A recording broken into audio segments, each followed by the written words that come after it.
Caros amigos, sejam bem-vindos. Na última live, numas lives que eu realizo no TikTok, eu comentei de um presente incrível que o Einstein ganhou no seu aniversário de 70 anos. Ele ganhou nada menos que uma das soluções exatas, tá, para suas equações de campo. E quem entregou essa solução para ele foi Kurt Gödel, tá? Só para você entender, em 1915 o Einstein encontrou uma série de equações, tá? Uma equação de equações que gera equações do espaço-tempo. Descreve como funciona o espaço-tempo. E é muito difícil encontrar uma solução exata, tá, para esse conjunto de equações.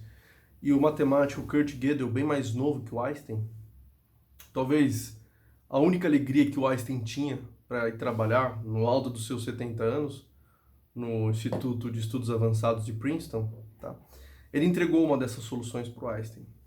E essa solução era incrível porque ela permitia a viagem para o passado, ela tinha curvas temporais fechadas. Tá? E é muito interessante isso. As equações de Einstein, as equações de campo, tá? De um lado você tem uma informação de como se fosse o Teorema de Pitágoras, tá? Resumidamente, para ficar fácil aqui. É como se fosse o Teorema de Pitágoras desse universo, e do lado direito, como você tem distribuição de matéria e energia, tá? Para ficar fácil. Gödel, ele encontrou uma distribuição, ele descreveu essa energia, essa matéria em duas componentes. Uma componente de vácuo e uma componente de uma espécie de uma poeira, tá? E elas tinham que estar bem calibradas para encontrar soluções dele. E o incrível é que esse universo de Gödel, tá? Ele é permitido pelas equações de Einstein. Tá? Einstein criou uma equação que gera equações. Tá? Essa é uma das equações. Tá? Significa que nós podemos morar num universo desse? Certamente não. Tá? Porque a gente não enxerga essas propriedades no nosso universo. Mas o que eu quero que vocês entendam é que, a priori, tá? A viagem no tempo ela é permitida pela relatividade. Tá? O que limita a viagem no tempo para o passado, tá? Porque para o futuro nós todos estamos viajando para o futuro. O que limita a viagem no tempo para o passado são as condições de contorno desse problema. Tá? Como que ele está arranjado, como a matéria está arranjada, tecnicamente a física permite isso. Tá? Então, viajar para o passado não é uma impossibilidade física estritamente da teoria. É uma impossibilidade devido às condições de contorno, tá? As condições iniciais, né? Para ser mais exato, talvez, que nós vivemos. Na matemática, quando você resolve uma equação diferencial, tá? Uma equação que encontra equações também, você tem que dar as condições iniciais para você encontrar uma solução em particular, tá? O raciocínio é análogo. Então, não é que a física impede você de ter uma viagem no tempo para o passado. São as condições iniciais. Agora, o que é interessante, tá? Bom, do ponto de vista de causalidade, é tudo maluco, né, nesse universo de Gödel, tá? Agora, o nosso universo, o que a gente tem que ter em mente, tá? É que todas as nossas hipóteses na construção de teorias de espaço-tempo, elas também são aproximadas, tá? A gente basicamente mora num universo plano que praticamente respeita a causalidade, tá? E praticamente respeita por quê? Porque a gravidade do nosso universo é baixíssima, tá? Tem pouquíssimos lugares com grande gravidade, pouquíssimos, próximo do buraco negro, e olhe lá, tá?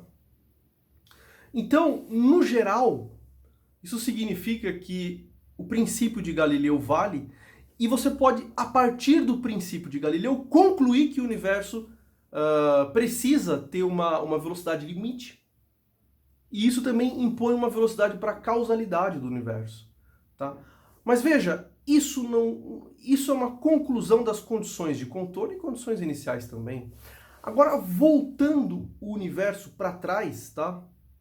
Na evolução que ele certamente teve, tá? Por exemplo, pelo Big Bang, tá? E aqui eu entendo o Big Bang não como uma teoria de criação do universo. Pelo contrário, tá? Ele não fala como o universo criou. Ele diz o que aconteceu de 10 elevado a menos 43 segundos, o tempo de Planck, para frente. Então, eu vejo muito mais como uma teoria de evolução do universo. Numa teoria de evolução do universo, se toda a matéria estava concentrada numa região muito pequena de espaço-tempo, você teria grandes curvaturas escalares, por exemplo. Tá? E eu acho que nessas regiões a causalidade poderia ter sido perdida. Tá?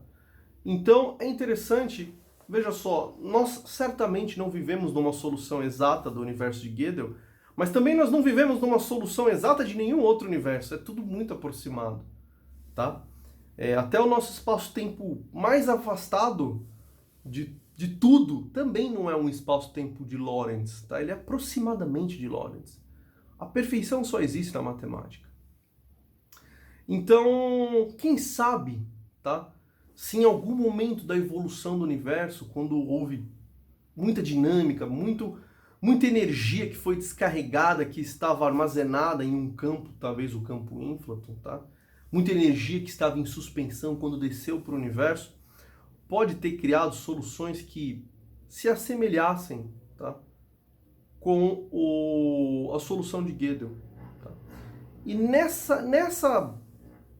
evolução maluca, alguma causalidade pode ter sido quebrada. Tá? Isso pode explicar algumas coisas estranhas que nós observamos no universo, na cosmologia, por exemplo.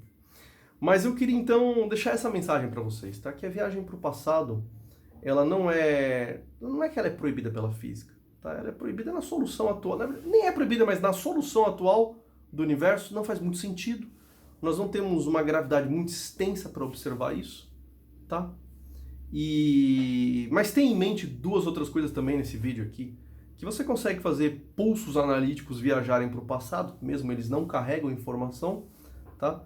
E também, é sempre bom repetir, tá? A velocidade máxima do universo não é a velocidade da luz. A velocidade da luz é a velocidade máxima para transporte de informação.